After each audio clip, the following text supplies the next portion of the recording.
2025-2026 academic ഇയറിൽ ഈജിപ്തിൽ medical പഠനം ഉദ്ദേശിക്കുന്നവർക്കുള്ളതാണ് ഈ വീഡിയോ. 2025-2026 അഡ്മിഷൻ പോർട്ടൽ ഓപ്പൺ ആയിട്ടുണ്ട്. നിങ്ങൾക്കറിയാം, ഈജിപ്തിലെ അഡ്മിഷൻ എല്ലാം തന്നെ ഈവൻ ഗവൺമെന്റ് ആണെങ്കിലും പ്രൈവറ്റ് ആണെങ്കിലും എഡ്യൂക്കേഷൻ മിനിസ്ട്രി ത്രൂ ആണ് നടക്കുന്നത്. അതുകൊണ്ട് തന്നെ എഡ്യൂക്കേഷൻ മിനിസ്ട്രിയുടെ admission portal at present open ആണ്. നിങ്ങൾക്കറിയാം, മേജർ യൂണിവേഴ്സിറ്റീസ് ഈജിപ്ത് എന്ന് പറയുമ്പോൾ മേജറായിട്ട് വരുന്നത് കൈറോ, അലക്സാണ്ട്രിയ, അതുപോലെ തന്നെ ഐൻ ഷംസ്, മൻസൂറ പോലുള്ള ഗവൺമെന്റ് യൂണിവേഴ്സിറ്റികളും, ഇനി പ്രൈവറ്റ് യൂണിവേഴ്സിറ്റികളിലേക്ക് വരികയാണെങ്കിൽ നഹദ, അതുപോലെ തന്നെ മിസ്ർ പോലുള്ള പ്രൈവറ്റ് യൂണിവേഴ്സിറ്റികളുമാണ്. മെയിൻ സംഭവം ഈജിപ്തിനെ സംബന്ധിച്ചിടത്തോളം അവർക്ക് അക്കാഡമിക്സിന്റെ കാര്യങ്ങൾ പെർഫെക്റ്റ് ആക്കുക എന്നുള്ളതിന്റെ ഭാഗമായിട്ട് +2 അതുപോലെ തന്നെ 10th മാർക്ക് ഭയങ്കര ഇമ്പോർട്ടന്റ് ആണ്.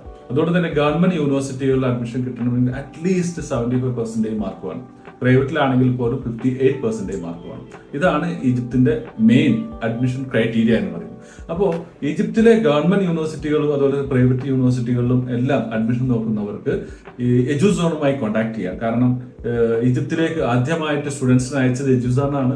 അതുപോലെ തന്നെ പാസ് ഔട്ട് ആയ ബാച്ചും എജുസോണിന്റെ ബാച്ചാണ്. അപ്പൊ അതുകൊണ്ട് ഈ അഡ്മിഷൻ ക്രൈറ്റീരിയാസ്, എന്തൊക്കെ ഡോക്യുമെന്റ്സ് ആണ് വേണ്ടത്, അഡ്മിഷൻ കൺഫേം ആക്കാൻ എന്തൊക്കെ ചെയ്യണം, അതുപോലെ തന്നെ സ്കോളർഷിപ്പ്, ഈജിപ്തിൽ നിങ്ങൾക്കറിയാം പല സ്കോളർഷിപ്പുകൾ അവൈലബിൾ ആണ്. അപ്പൊ അതിന്റെ സ്കോളർഷിപ്പ് ക്രൈറ്റീരിയാസ് എന്താണ്, ഇതെല്ലാം അറിയാൻ താല്പര്യമുള്ളവർക്ക് എന്നെ കോൺടാക്ട് ചെയ്യാം. എന്റെ നമ്പർ ഇതിന്റെ കൂടെ കൊടുക്കുന്നുണ്ട്. Okay, by.